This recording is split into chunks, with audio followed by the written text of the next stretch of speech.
Stock Santa here, and we're gonna make a kind of different video today, and we're gonna talk about some of the stocks and the investments that I've made in 2024.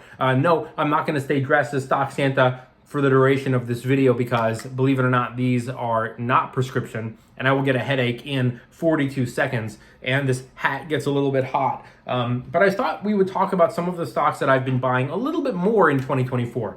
And by the way, I will also clarify, these aren't stocks that I just started buying this year, although there is one exception.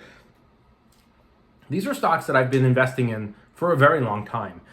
So the first one on the list is Palantir, which I first started buying in 2022, and you're going to see 2022 a lot in this video. I first started buying Palantir September of 2022. On the position in 2022, I'm up 834%. But since 2024, when I bought more in June, I'm up 198% in my Palantir investment alone. That is insane. People always say, don't buy individual stocks, no one can outperform the markets. Well, you'll see these numbers in a second. And we'll get to the losers in a little bit as well. But I thought this video would be my top 5 best performing stocks, but we'll touch on the loser investments as well. NVIDIA, I first started buying in October of 2022.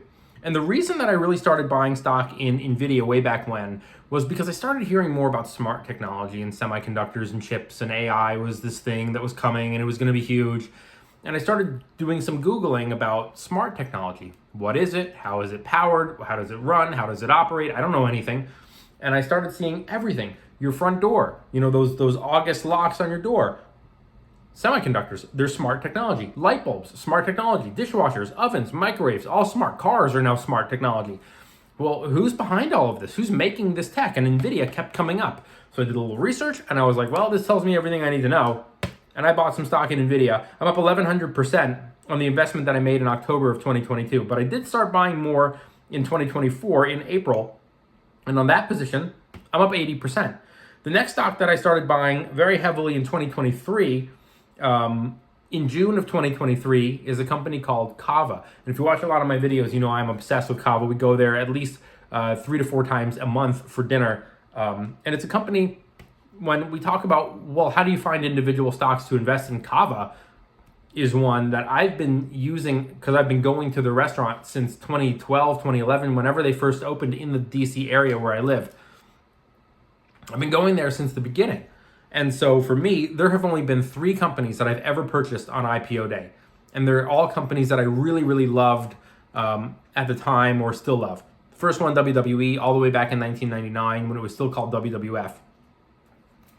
I'm a lifelong pro wrestling fan. I wanted to be a pro wrestler. So when WWE announced that they were going public, ain't no way I'm not getting those shares.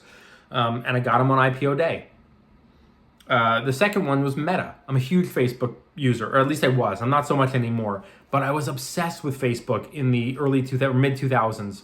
And when they announced that they were going public in 2012, again, no brainer, I had to invest. And I bought on IPO day, and then subsequently, when the stock tanked right after their IPO, I just swooped in and I loaded up.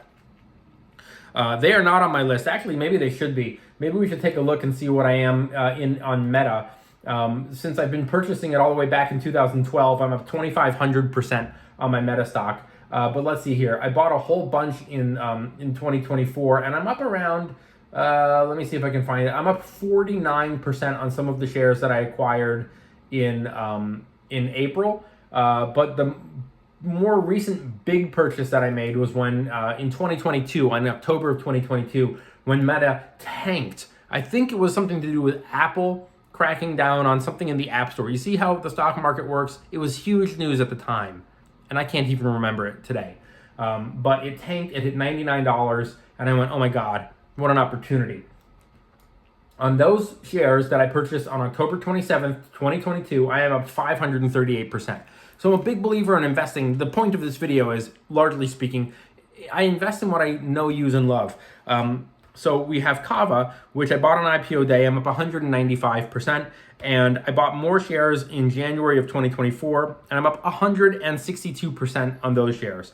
Up next, keeping the theme going of companies that I know, use, and love. Netflix. I first started buying Netflix in 2022 in May. And I'm up 453%. If you're putting on this video and you're skipping around, maybe you didn't hear that I have my little notepad out, which is why I keep looking down, because I've got my little notes here. I did also buy a little bit more Netflix in August of 2024, and I am up 58% on those shares. Now, the last one that we'll talk about here is a company called SoundHound. I'm a big believer in speculative investing for fun, not anything serious. So when SoundHound first came across my radar, it was because of another company I invest in called Nvidia. Now, I'm going to get these numbers wrong because I'm not trying. I just made this video on the fly. But at the time that Nvidia was investing in SoundHound, SoundHound was worth around $400 million. And Nvidia had around $8 billion in cash at the time. $8 billion in cash, $400 million company. Nvidia could have purchased SoundHound for 100%, just bought the whole company outright and had 3.6 or 7.6 billion in cash left over, but they didn't. Nvidia invested around $4 million in SoundHound initially, way back when. And when I heard that, it was interesting to me. And I thought my whole thing when it comes to speculative investing is, and this touches on the losers, what am I willing to lose? A lot of investors look at speculative investments and their first thought is, what could I make? If it's at this price, what could I make? What could I make? That's not how I handle things. I look at it from a risk perspective. What am I willing to lose? So I did buy a little bit in 2024, in February of 2024, and I am up 137% on those shares. Now, the takeaway here, I've also made some very recent acquisitions or very recent investments. Again, keeping the theme going of investing in what I love or what I know or what I use. My more recent investment happened back in October of 2024. We're in December now. And it was a company called Elf. My girlfriend uses Elf. And she got some lip balm for me. And I liked the lip balm, so now I use Elf. And I'm up around 29%. I first started buying it, like I said, in October. So the theme for me that you'll note is it's a lot of companies that I know, use, and love. I mean, I don't really use Palantir, but I researched it and it seemed good to me.